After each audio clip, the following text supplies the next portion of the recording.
Susie. Hi, I'm so pleased to be back here in my English speaking channel, and we haven't been together for a long time, but today I could not resist recording in English because I'm here with Susie Soares, which is my sister, and some of you in England knows her because she lived in England for a while and she made some friends. Yes, and I did. we want to even send our love to Catherine and all these Yes, that's true. wonderful friends Lots of love.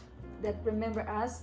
So we just want to have a minute of you or two to really bring some reflection in kind of our lives and going through all that the whole world is going through.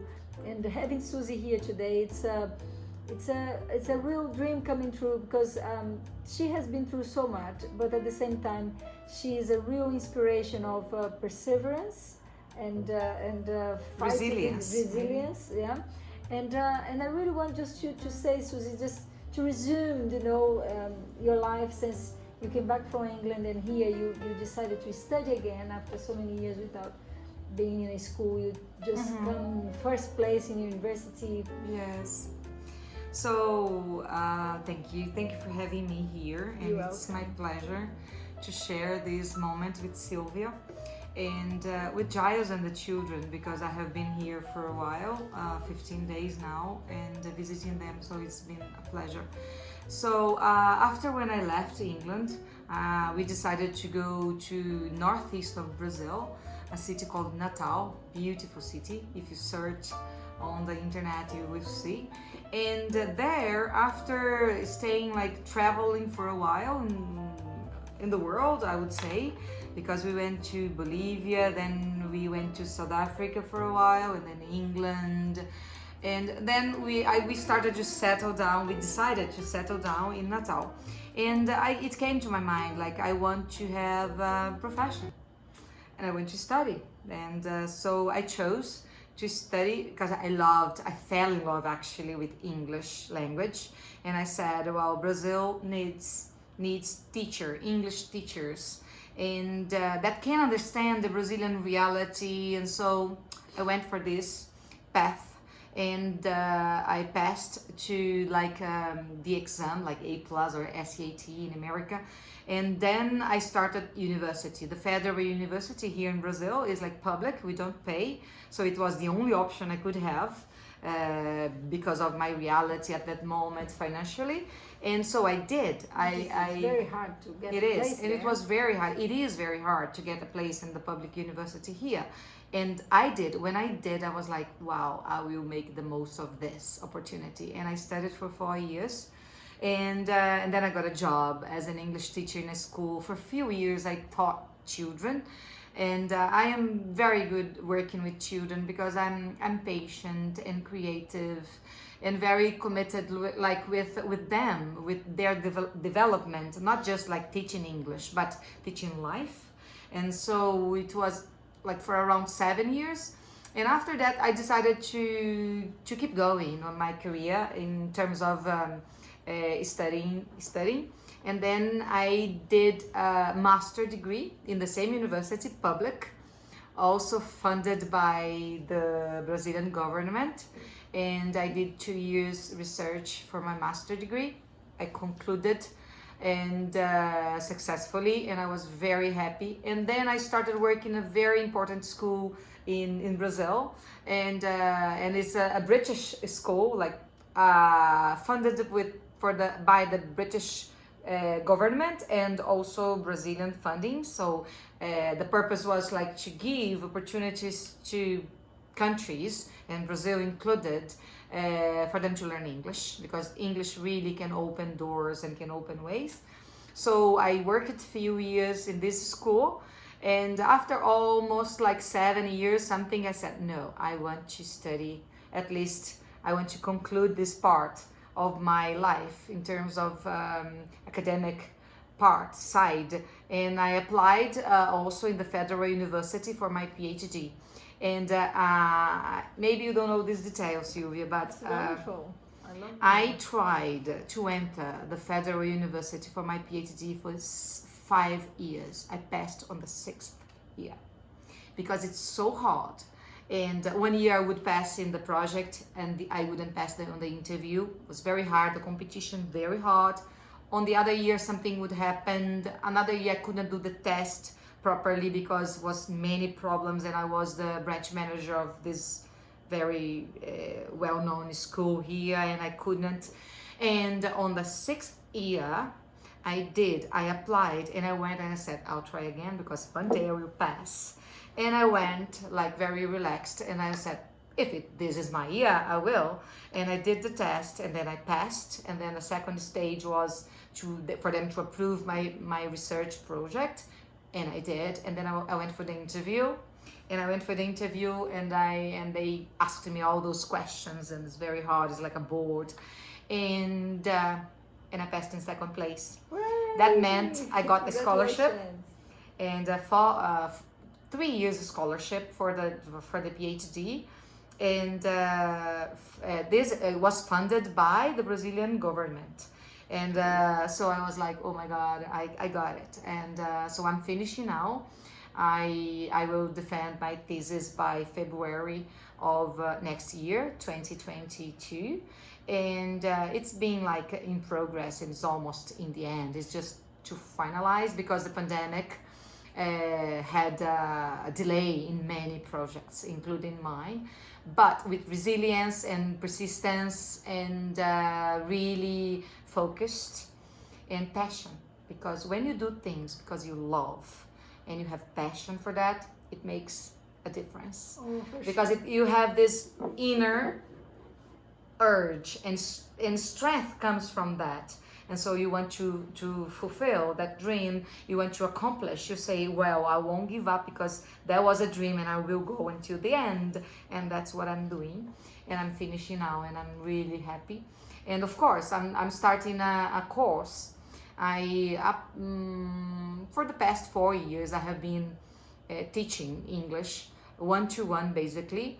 Like to help on my finances and everything, but also because I had this idea, like why not to have a course that I can help people in a way that they can really learn from their reality, from previous knowledge, and go and contextualize in a way that they can fall in love with the language. Because if they do, I could be a mentor also, to give them strategies and resources so they could go the second mile as well on their process of learning, not just like teaching and input like the old ways, no, but in a way they build the learning with me, and I am this mediator, and so it has been working very well. And my course for a while is called VIP because I really have few students, but I really dedicate to them and I make them to achieve their goals. That's why my course has this perspective of goal-oriented. So I help them to, if they don't have specific goals, I say, why do you want to learn English at this moment of your life? And then I help them to achieve their goals and their dreams. And Susie, it has but been you speak working a little well. bit of other languages as well. Yes, I think I am a passionate about languages. After I learned English, I saw like so many doors opening for me because of that. Of course, I will make mistakes and things, but that's okay. When I don't know, I say, well, we're gonna search together, and I'm always learning, and that's wonderful. And then I said, why not to have another language? And then I learned French for 2 years of my life. And when I traveled to France for the first time, I said, oh my God, I can speak. And I did. And I can communicate beaucoup. J'aime beaucoup la langue française. And I joke with my students. I say, look, I teach you English because it's my profession, but French is my passion. I joke like this because I love languages. And when I was like in this process of my PhD, I had the opportunity through the Brazilian government to have an international experience. Like in the process of, in Brazil we call internationalização, where our university will talk, like have a connection with an international university, and then we're going to bring learning for our university. And then came for me to choose which university I could go. And I said, well, so I want a university where I can learn another language, and I chose Spain. I went to Catalonia, one university in Lleida, close to Barcelona. And I said, well, that's it. I will do this part of learning for my doctorate, for my PhD, but I will learn another language. Wonderful. And I started learning Spanish. Of course, in Catalonia, you have to learn Catalan as well, a little bit. And it was amazing anyway, because it's really good to learn a new language and to see my students through me, because my students learning and I helped them and I practiced and work. I work by myself, learning the language, trying to speak, and it is amazing. So I think languages, if you have the opportunity to learn, it's amazing for the brain, because it keeps your brain active. It helps you to meet other people and opens up a wonderful world. If somebody that is listening to us, they already speak English, obviously, and then they want to learn Portuguese or Spanish, they could maybe contact you, no? Of course, I taught many, like throughout, like I was teaching English, always someone said, teacher, there is this guy, he's English and he wants to learn, this woman, this businesswoman wants to learn Portuguese, and I always gave classes. At the moment, of course, I'm focused only for the English for Brazilians mainly. But of course, I think there is always a possibility as well to share this learning process of Portuguese as well.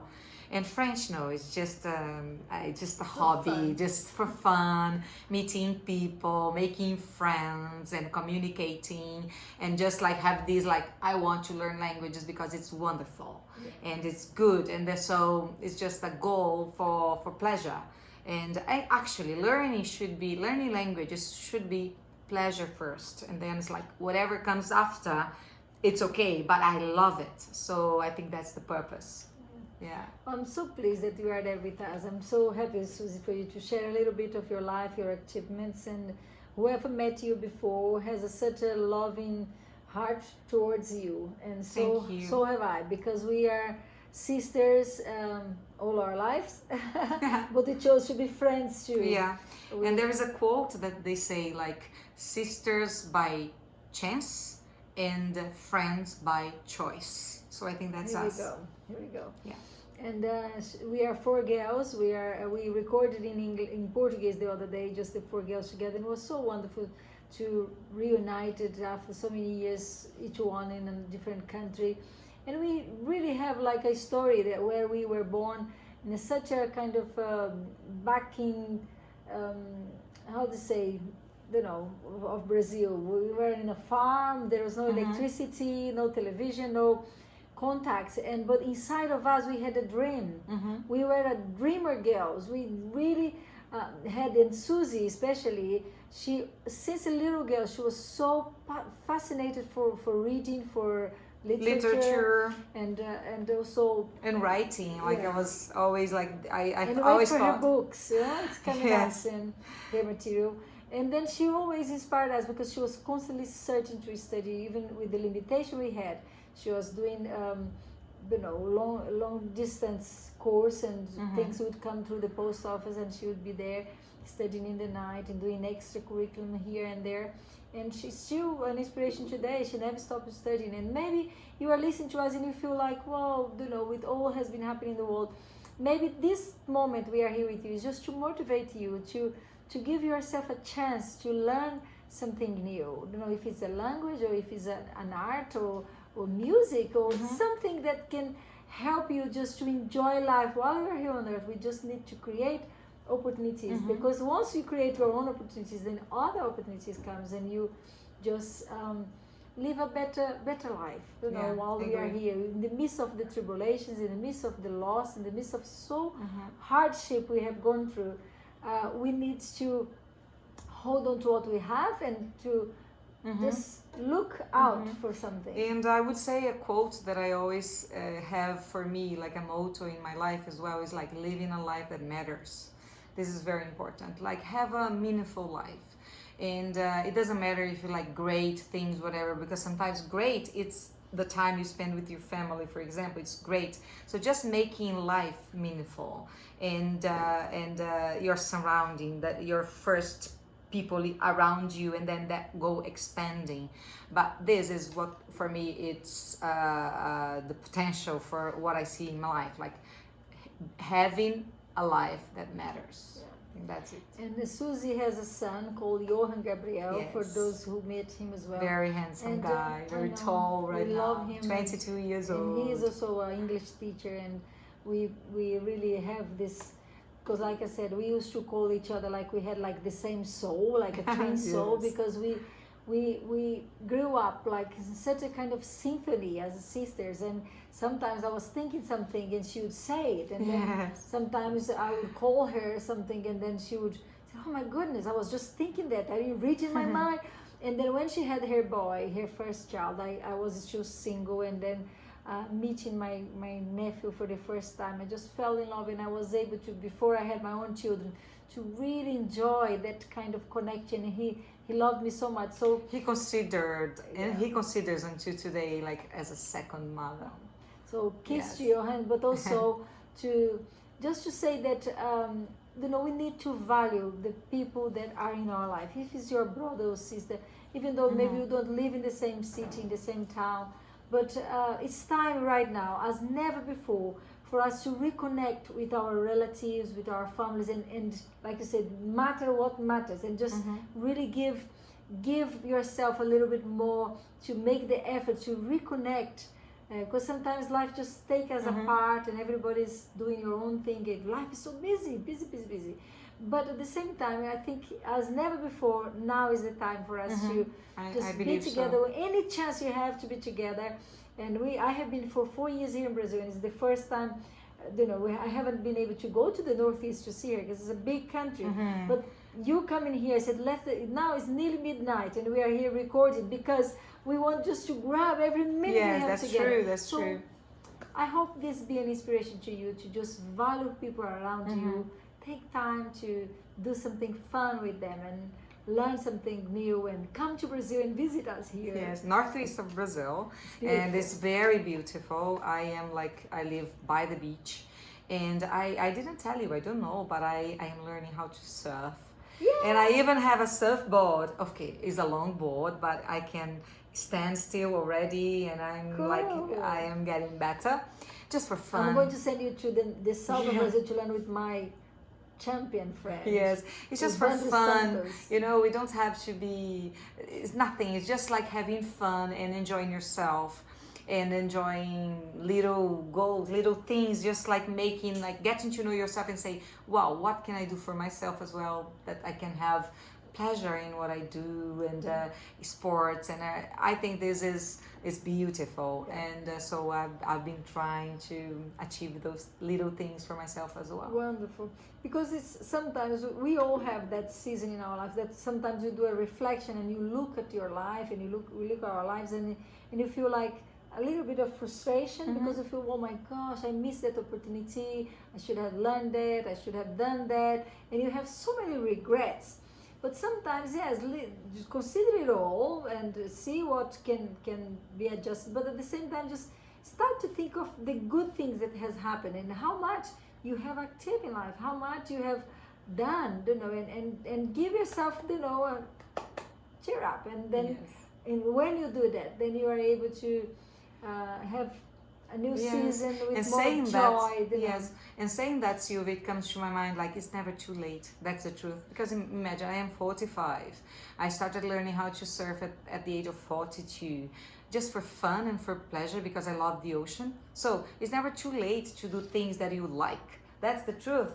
And if you think that, even studying, I saw a story recently, a guy, he started university at the age of 55. So I was like, wow, well done, why not? It's never too late to have a new dream. It's never too late to start a new hobby or something that gives you pleasure and meaning.